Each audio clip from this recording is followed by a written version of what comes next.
On February 12, 1942, three of Germany's most powerful warships executed one of the most audacious naval operations of World War II. The battleships Scharnhorst and Gneisenau, accompanied by the heavy cruiser Prinz Eugen, sailed in broad daylight through the English Channel, the narrow waters that separated occupied France from Britain, passing within sight of the English coast. For 12 hours, these ships ran a gauntlet through waters dominated by the Royal Navy and Royal Air Force, sailed through what should have been a killing ground, and reached German ports with only mine damage to show for the journey. The operation, designated Cerberus by the Germans, was an embarrassment of historic proportions for Britain. The Channel had been British-controlled waters for centuries. The Royal Navy, the world's most powerful naval force, was supposed to dominate these waters absolutely. Yet, German warships had sailed through it in daylight, fought off desperate British attacks, and escaped. The British public was outraged.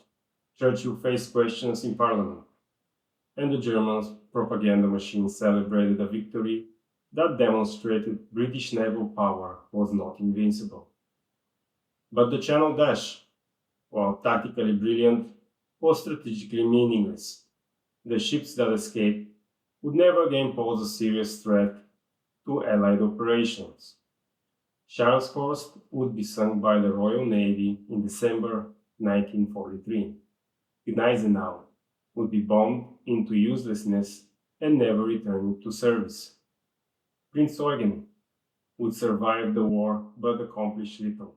The operation that seemed such a triumph was actually a strategic retreat, removing major assets from the Atlantic where they threatened Allied shipping to Norwegian waters where they would be neutralized. This is the story of the Channel Dash, Germany's audacious naval escape, an operation that combined meticulous planning, tactical brilliance, and British failures to produce a humiliating defeat that was actually a strategic victory for the Allies. The origins of the Channel Dash lie in the predicament of Germany's surface fleet in early 1942. The Kriegsmarine, Germany's navy, had entered the war with ambitions to challenge British naval supremacy, but lacked the resources to do so. Germany possessed several modern battleships and heavy cruisers, powerful ships individually, but insufficient to engage the Royal Navy's battle fleet. The German naval strategy therefore focused on commerce raiding, using surface ships to attack merchant convoys and disrupt Allied shipping. In early 1941, Scharnhorst and Gneisenau had conducted a successful commerce raiding cruise in the Atlantic, sinking or capturing 22 merchant ships totaling 115,000 tons. The operation demonstrated that German capital ships could threaten Atlantic convoys, forcing the British to deploy scarce battleships and carriers to protect merchant shipping. But the cruise also revealed the limitations of the strategy. The ships required extensive logistic support, faced constant threat from British naval forces, and risked being trapped far from friendly ports. In March 1941, Scharnhorst and Gneisenau arrived at Brest, France, for refitting and repairs. The port, captured from France in 1940, offered docking facilities and relative safety from British attack. But relative safety proved optimistic. Brest was within range of British bombers operating from England. Beginning in April 1941, the Royal Air Force conducted repeated bombing raids against the ships, attempting to destroy them in port. The bombing campaign was costly for both sides. British bombers suffered heavy casualties from flag defenses. But the raids also inflicted damage on the ships, disrupting repairs and forcing constant defensive measures. By late 1941, both battleships had sustained bomb damage requiring extensive repairs. Prinz Eugen, which had arrived in Brest after participating in the Bismarck operation, was in better condition but similarly vulnerable to air attack. Adolf Hitler, observing the situation, concluded that the ships were more liability than asset in Brest. They absorbed resources for defense and repair while accomplishing nothing operationally. More critically, Hitler was becoming obsessed with Norway, convinced that the British would invade and that Norway's defense was critical to Germany's strategic position. He wanted the capital ships moved to Norwegian waters where they could defend against British invasion and threaten Allied tactic convoys to the Soviet Union. The question was how to move the ships from Brest to Germany and then to Norway. 3 routes were possible. The ships could attempt a breakout into the Atlantic, sailing around Britain to reach Norwegian waters. This route was direct, but extremely dangerous, requiring the ships to run a gauntlet of British naval forces and aircraft over thousands of miles of ocean. Alternatively, the ships could sail north through the English Channel, the narrow water separating France from England. This route was shorter, only 350 miles from Brest to German ports, and could be complete in a single night and day. But it meant sailing through waters absolutely dominated by British forces, passing within gun range of British coastal batteries, and running a gauntlet where British air naval forces could attack repeatedly. The third option was to scuttle the ships in place, destroying them to prevent British capture. This option, while preventing any chance of loss to British action, was unacceptable to Hitler and the Kriegsmarine. The ships represented substantial investment and prestige. Destroying them was an admission of defeat. In December 1941, Hitler ordered that the ships be moved through the English Channel. The operation was designated Cerberus, after the 3-headed dog that guards the entrance to Hades in Greek mythology. A fitting metaphor for the 3 ships attempting an operation that seemed suicidal. Command was given to Vice Admiral Otto Ciliax, an experienced officer who commanded destroyers and possessed the aggressive temperament needed for the mission. The planning for Cerberus was meticulous. Every aspect was considered, analyzed, and rehearsed. The operation's success depended on surprise speed and overwhelming defensive power. If the British detected the ships early, they could concentrate forces for the attack. If the ships were slowed by damage or mechanical failure, they would be caught in the narrow waters where escape was impossible. And if defensive measures failed, British aircraft and ships would sink them. The plan called for departure from Brest after nightfall, timing the passage through the narrowest part of the channel, the Strait of Dover, during daylight hours. This seemed counterintuitive. Conventional wisdom suggested nighttime passage through the strait to avoid detection. But German planners calculated that British defenses would be expecting nighttime passage. By transiting the strait in daylight, the Germans would catch British forces unprepared, accepting the visibility of daylight in exchange for the element of surprise. Day cover was critical. The Luftwaffe committed more than 250 fighters to provide continuous air cover over the ships throughout the channel's passage. The fighters would operate in relays, maintaining a protective umbrella that would engage any British aircraft attempting to attack. The fighter force was commanded by Adolf Galland, one of Germany's most accomplished fighter pilots, who planned the air operation with the same attention to detail that celiacs applied to the naval aspects.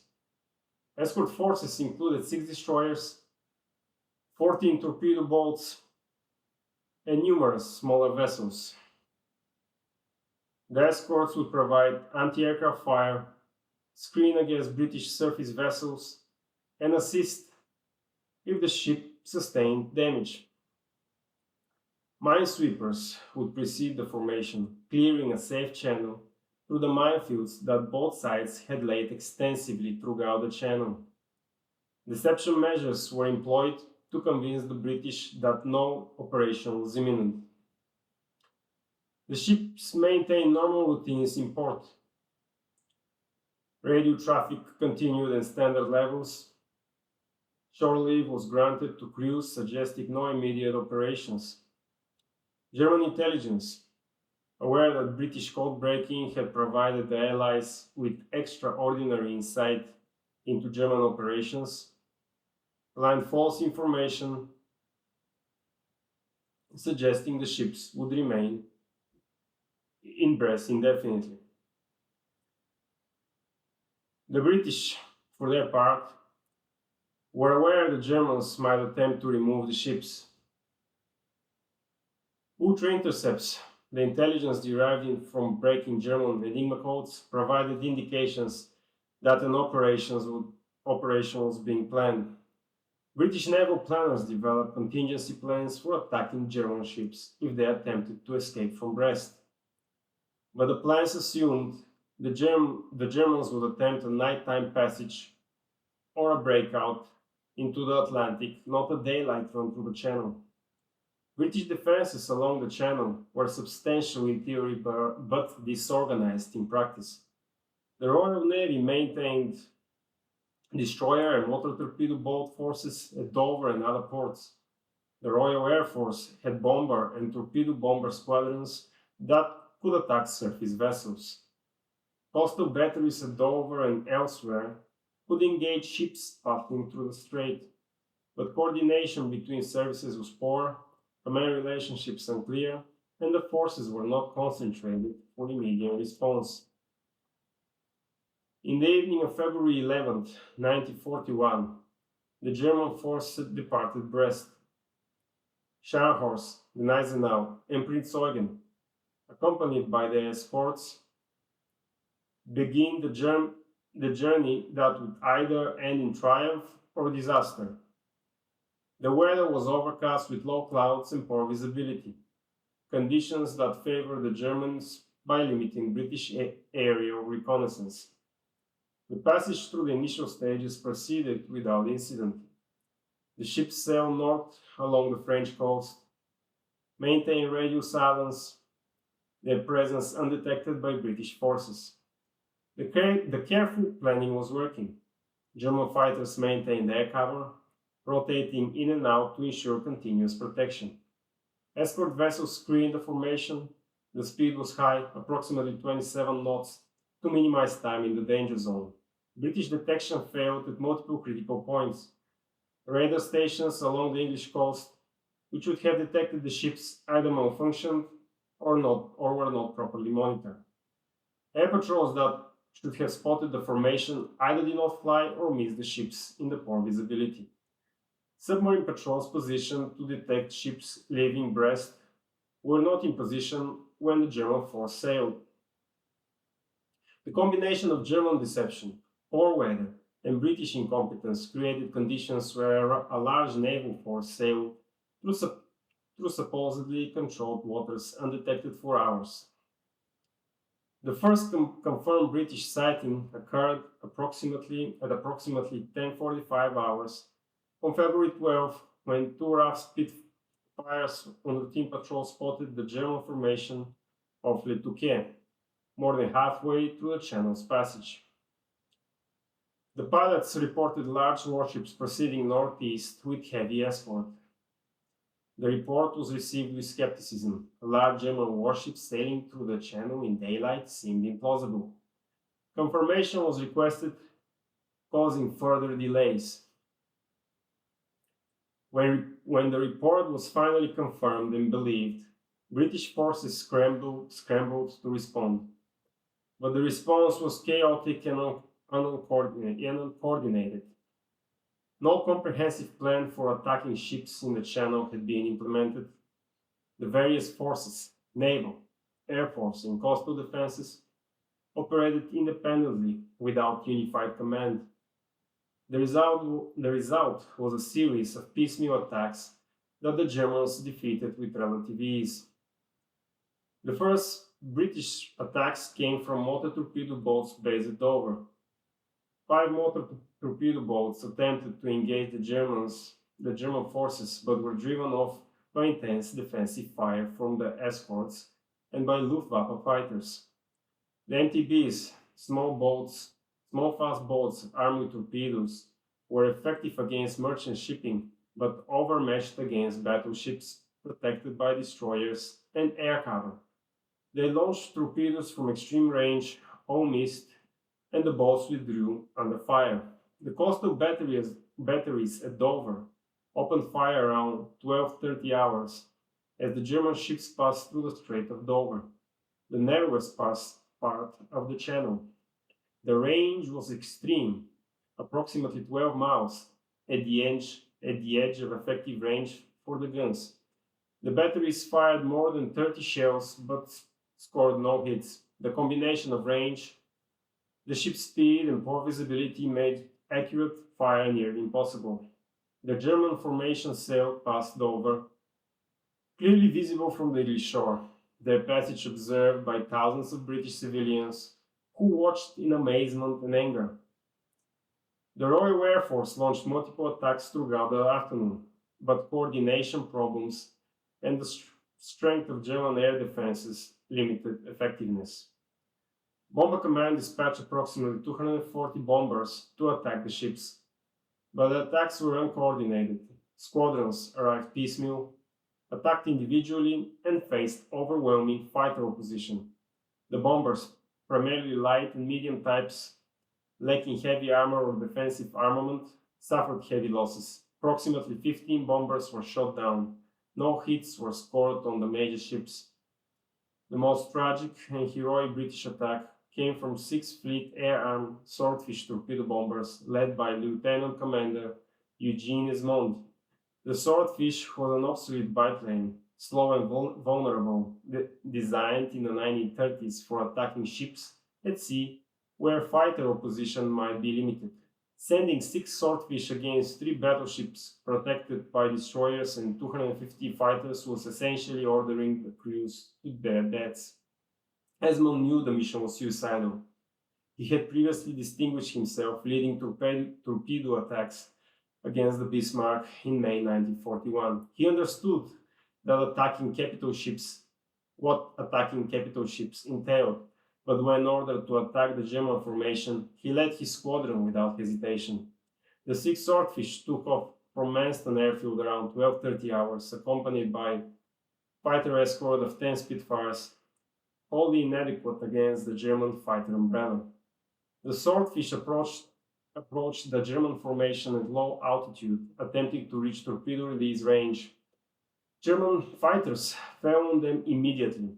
The slow biplanes, flying at perhaps 90 knots, were easy targets for the Messerschmitts, flying 300 knots.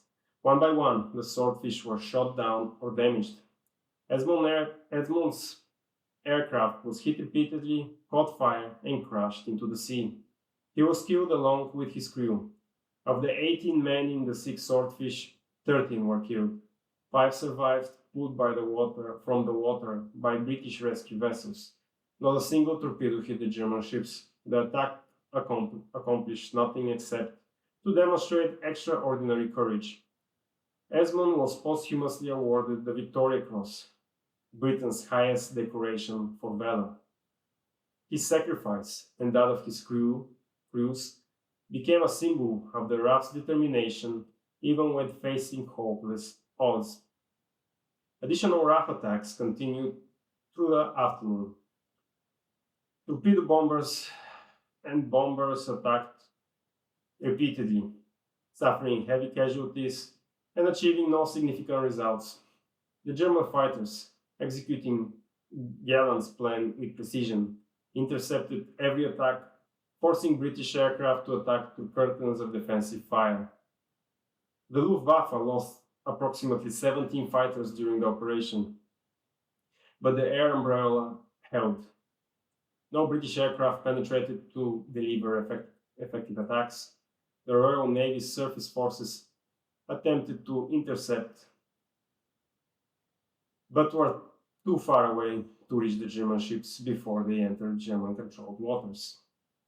Destroyers from Harwich attempted to close with the German formation, but were engaged by German destroyers and driven off.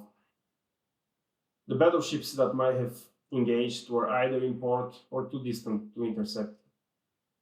The British forces, despite substantial strength available, could not concentrate quickly enough to bring that strength to bear. By late afternoon, the German ships were approaching German waters, having successfully run the gauntlet through the channel. But success came with a price. Both Scharnhorst and Gneisenau struck mines in the final stages of their passage. The mines, laid by the RAF in German coastal waters, were one defensive measure that worked. Scharnhorst struck 2 mines, suffering serious damage that flooded compartments and reduced speed. Gneisenau struck 1 mine with less severe damage. The mine damage, while significant, did not prevent the ships from reaching port. Scharnhorst limped into Wilhelmshaven. Gneisenau and Prinz Eugen reached ports on the German coast. The operation was complete. The ships had escaped from Brest, sailed through the English Channel in daylight, and reached Germany. The Channel dash was a tactical success. The British reaction was a mixture of shock, anger, and recrimination. The Times newspaper captured the public mood. Nothing more mortifying to the pride of a sea power has happened in home waters since the 17th century. The Channel, British controlled for centuries, had been violated by enemy warships sailing in broad daylight. The Royal Navy, the Royal Air Force, and coastal defenses had all failed to stop them. Churchill faced withering criticism in the Parliament. Members demanded explanations for how such a humiliating failure could occur. An official inquiry was conducted, headed by Mr. Justice Bucknell. The inquiry identified multiple failures, radar malfunctions, poor coordination between services, inadequate planning for the contingency of ships transiting the channel, and command confusion at critical moments. But the inquiry also concluded that stopping the ships would have required force concentrated in advance, waiting in position for the German passage. Such concentration would have required knowing when the passage would occur and committing substantial forces to wait indefinitely. The British, despite ultra intelligence suggesting an operation was possible, did not have specific timing and could not maintain forces at immediate readiness indefinitely.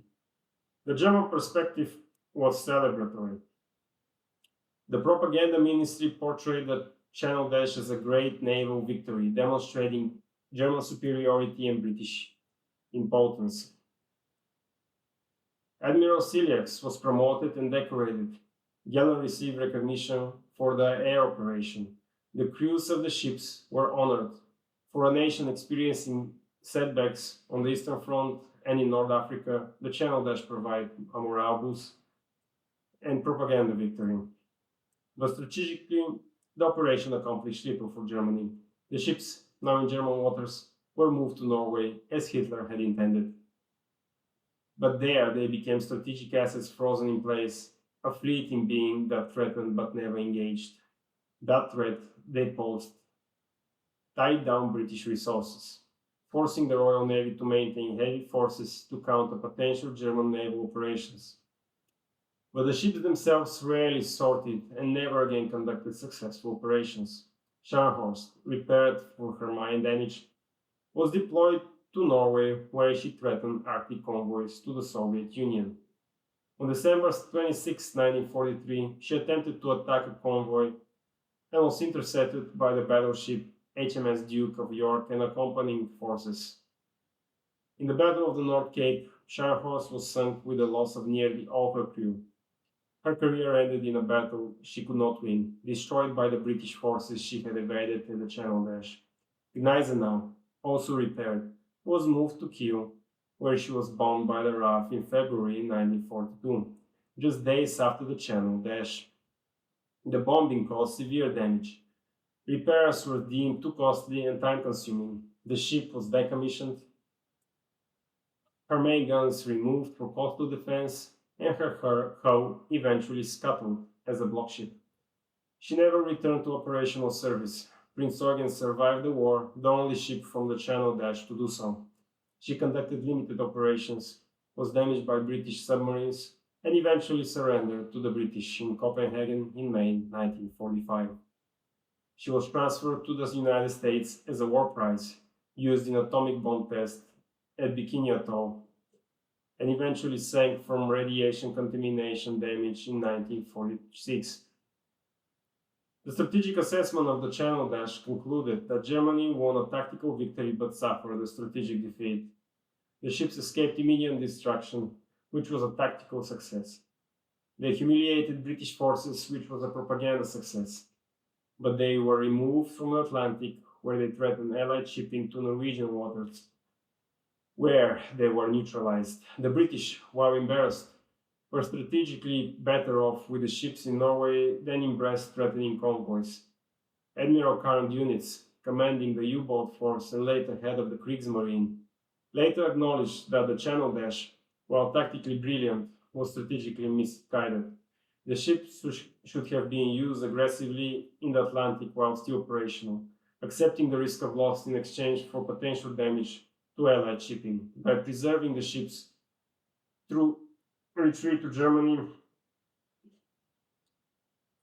Norway, Germany guaranteed they would accomplish nothing further. The tactical lessons from the Channel Dash were studied by naval planners.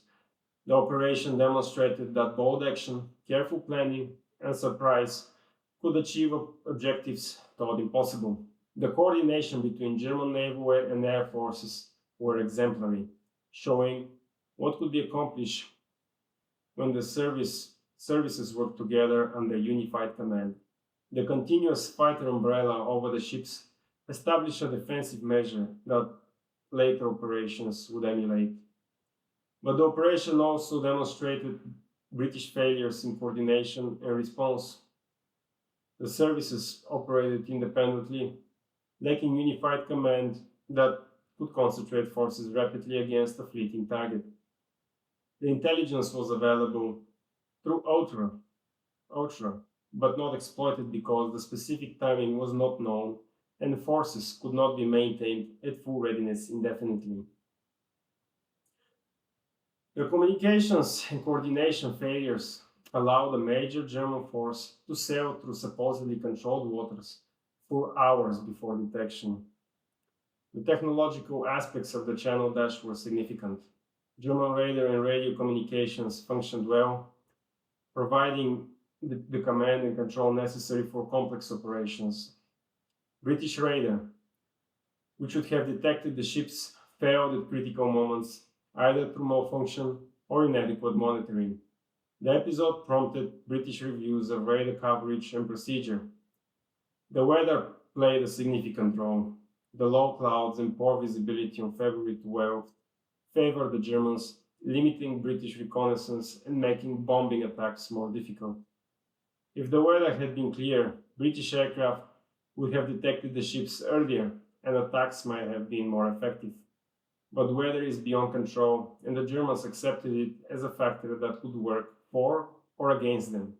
The mine damage, while not preventing the operation's success, demonstrated that passive defenses could be effective. The mines that damaged Scharnhorst and Gneisenau were laid by RAF bomber aircraft as part of routine mining operations. They were not specifically placed in response to the Channel Dash, but were part of ongoing efforts to restrict German naval movements. The fact that they damaged the ships when active defenses failed demonstrated the value of persistent defensive mining. The human cost of the Channel Dash was relatively light for the Germans. The ships and escorts suffered minimal casualties during the passage. The Luftwaffe lost 17 fighters, their crews killed or captured. Total German casualties were fewer than 50. For operations of such scope and risk, the cost was remarkably low.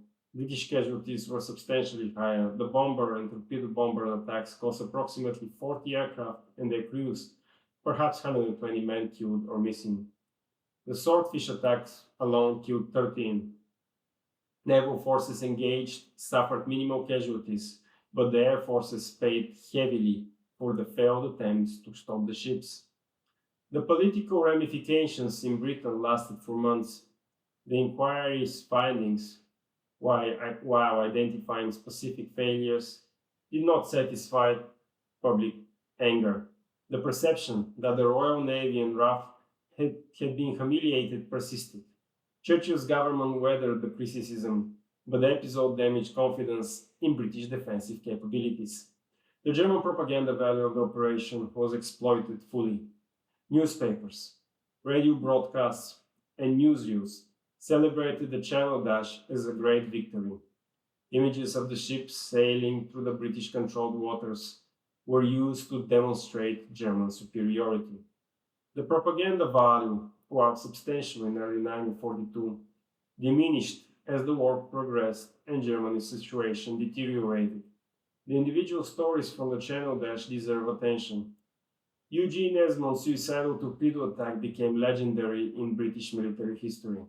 His Victoria Cross citation acknowledged that he led his squadron in the face of strong enemy fighter protection and in despite of heavy anti-aircraft fire, demonstrating valor and resolution of the highest order. Esmonde became a symbol of courage in the face of certain death. Admiral Ciliax, who planned and executed the operation, was promoted to full admiral and given command of German naval forces in Norway. He commanded competently, but had limited opportunities for significant operations. He survived the war and lived until 1964, occasionally giving interviews about the Channel Dash, which he considered the highlight of his career.